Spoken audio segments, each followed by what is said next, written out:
We've got Mark Gordon on the line from Shaking the Southland to help us break down Clemson and Wake Forest. And the Tigers, of course, undefeated, ranked second in the country. The last 2 or 3 years, Clemson's had as good a defense just about as anyone in the country, been in that top 5 group with the likes of Alabama and whomever else in that particular year of Florida State and Ohio State, etc.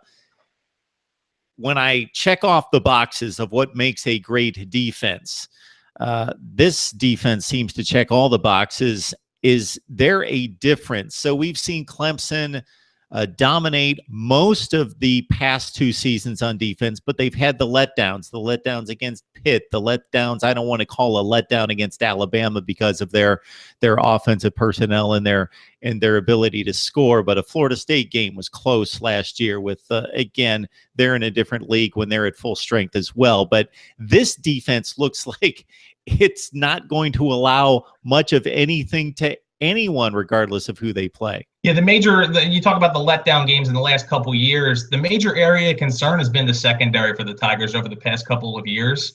And we were very worried going into this year, especially the last couple of games. You've had injuries to Trayvon Muller, who was a starter, Marcus Edmonds, who had the game-winning interception against NC State last year. And you've seen the young kids really come in and step up. Mark Fields stepped in. He gives a little bit too much cushion for my life, but he's extremely athletic and has the ability to make up for it.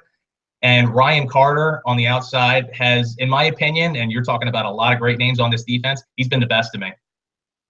His progression that I've seen from his freshman year to where he is now is just night and day ahead of it. So much so, Dabo Swinney in a press conference yesterday almost ripped a reporter to shreds for suggesting that the only reason he was recruited was to bring in Robert Kimdichie. You know, he came out and said, hey, we only bring in kids that we think have the ability to play. And it's pretty clear right now he was 100% right. Now, the great thing about the front 7 is we knew you had it with Wilkins and Lawrence. Now, those two are just eating up double teams left and right, and the majority of your production is coming from players who you expected to have good seasons, but so far they're great. You know, you have Bryant on the outside. Austin Bryant is having just a monstrous year. You saw that one-handed interception against Virginia Tech. He's a constant presence in the backfield.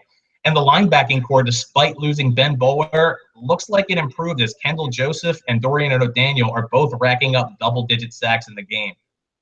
Their abilities to read the run game, they're going to the correct gaps, and they're not missing their assignments. And when you have Georgia Tech on your schedule, that's something that definitely comes into play against that triple option offense. But, you know, it's not just a blitz mentality anymore in Clemson. You saw against Virginia Tech, Bud Foster after the game, or not Bud Foster, Justin Prentice after the game came out and said, I didn't expect Clemson to drop back like they did. And that's exactly what they did. They showed blitz, they dropped back, they got pressure with 4 or 5 guys, and the sacks that came out of that game were coverage sacks. So the majority of this early season success on the defensive side of the ball, I have to give it to the secondary.